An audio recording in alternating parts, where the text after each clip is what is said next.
D hospital Mohali. Smart है ना, जितना काम करता है उससे डबल रेस्ट करता है। तो विंटर में हमारा जो चांस है हार्ट अटैक होने का बढ़ जाता है, 31% इंक्रीज हो जाता है। सबसे बढ़िया एक्सरसाइज तो वॉक है। तो ब्लॉक्स 30 मिनट्स, ठीक है। तो 30 मिनट्स की रोज at least 5 days a week brisk walk, जिसमें हमको थोड़ा सांस फूलना चाहिए, थोड़ा पसीना आना चाहिए। पहले स्लोली हम वॉक करना शुरू करेंगे, स्पीड बढ़ाएंगे, फिर सस्टेन करेंगे। जब हम स्पीड पे पहुंच जाएंगे ना, सांस फूलने लगेगा, साथ वाले बंदे से बात करना मुश्किल हो जाएगा, फिर हम उस पर सस्टेन करके करने लगेंगे, फिर स्लो डाउन होके रेस्ट करेंगे, ठीक है। हार्ट पेशेंट को कितना वॉक करना चाहिए? 40 मिनट्स। काम नहीं करना है उसको, ज्यादा करना है, नहीं तो वो ओवर हार्ट का पेशेंट होगा। तो उसको 40 मिनट्स और रोज करना है। हम जो हेल्दी बंदों को 5 डेज वीक करना है, उसको रोज करना है, ठीक है। और इसके अलावा कोई स्पोर्ट्स आप खेल सकते हो जो आउटडोर होती है, ठीक है। उससे हमारी लाइफ हेल्दी रहेगी, ठीक है। जो ये वेट ट्रेनिंग होती है ना, वो रोज करने की जरूरत है। जो हैवी एक्सरसाइज है वो गाइडलाइन होती है कि only 2 to 3 times in a week अगर आप करते हो दैट इज सफिशिएंट, ठीक है। रनिंग बहुत ज्यादा मिस करते हैं, स्विमिंग करते हैं, वो डेली करने की जरूरत नहीं है। 3 बार भी हफ्ते में करोगे तो काफी है, ठीक है। जो एक्सरसाइज है ना, उसका यू शेप कर्व होता है। यू समझते हो? जो नहीं करते उनका रिस्क सबसे ज्यादा है, ठीक है। और उसके बाद जैसे आप एक्सरसाइज करना शुरू करते हो, आपका रिस्क कम कम कम कम कम हो जाता है, फिर वो सबसे लो हो जाता है।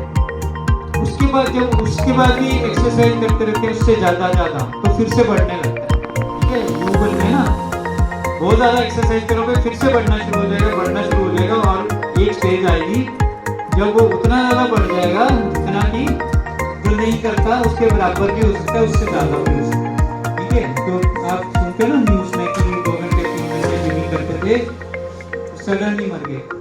तो वो इसलिए होता है क्योंकि वो बीपी बढ़ जाता है, हार्ट रेट बढ़ जाता है, हार्ट में क्रैक हो जाती है और उसमें क्लॉट बनता है, बंदा मर जाता है, ठीक है। तो हर चीज का लिमिट है और हर इंसान का लिमिट अलग अलग है।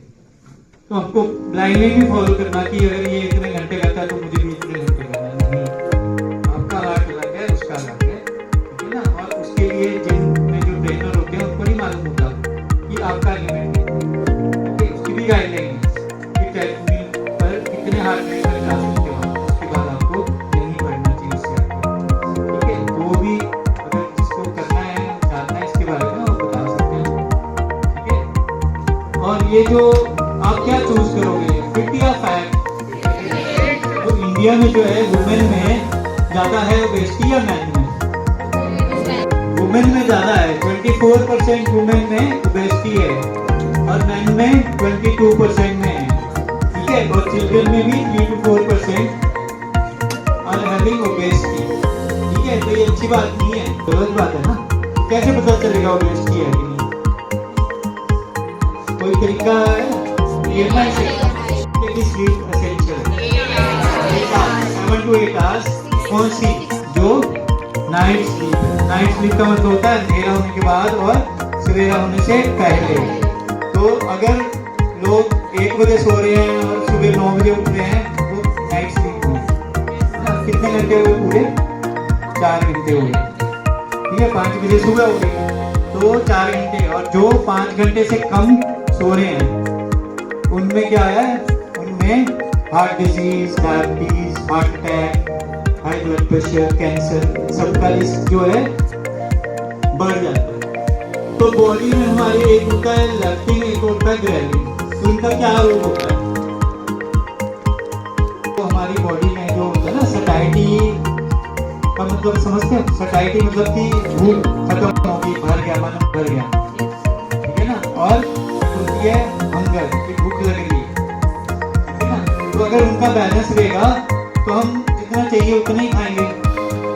अगर वो खराब हो गया बैलेंस, अगर हम कम सो रहे हैं ना, तो हमको भूख ज्यादा लगती है, फिर हम ज्यादा खा लेते हैं, मन नहीं भरता, दिमाग सिग्नल नहीं देता कि बस करो। इसलिए BMI हमारा जो है बढ़ना शुरू हो जाता है अगर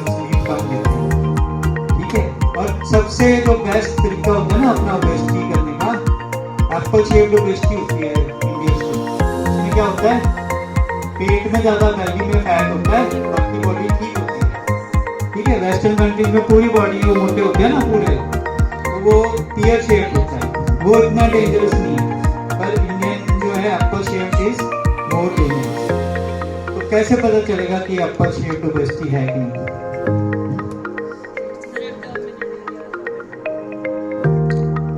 अगर इसमें वेस्ट सर्कमफ्रेंस नापते हैं ना, तो वेस्ट सर्कमफ्रेंस हम ये सोचते हैं कि जो हमारे जीन्स पहनते हैं ना वो वेस्ट है, वो तो हमारा फिक्स्ड बोन है ना, प्यूबिक बोन पे पहनते हैं, तो उससे ऊपर होता है एक्चुअल वेस्ट जो होता है ना, हमारे अम्बलाइकस के लेवल पे हम नापते हैं। हमको शुगर कितना लेना चाहिए? नहीं लेना तो बहुत अच्छी बात है, पर मैक्सिमम कितना ले सकते हैं? 1। सॉल्ट कितना लेना चाहिए?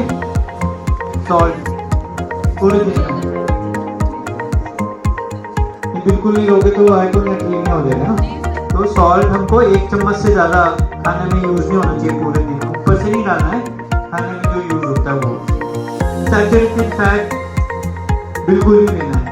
सैचुरेटेड फैट पता है, घी, देसी घी, बटर बिल्कुल नहीं लेना, और ट्रांस फैट बिल्कुल नहीं लेना, सबसे ज्यादा खतरनाक है। ट्रांस फैट होता है जैसे उसमें डालते हैं ना कढ़ाई में, वो तल रहे हैं, पकौड़े तल रहे हैं, समोसे तल रहे हैं, सुबह से लेकर शाम तक हीट हो रहा है, वो सबसे ज्यादा खतरनाक है। ठीक है, तो डेली इंटेक कितनी होनी चाहिए ऑयल फैट की? कितना ऑयल ले सकते हैं आप पूरे दिन में? तो जो गाइडलाइन बोलते हैं कि you have to take 5 to 6 serving of fruits and vegetable every day. ठीक है, 5-6 बार फ्रूट और वेजिटेबल लेना चाहिए, जो भी आप लोग नहीं लेते, कोई भी नहीं लेता, उसकी वजह से ही बीमार हो रहे हैं।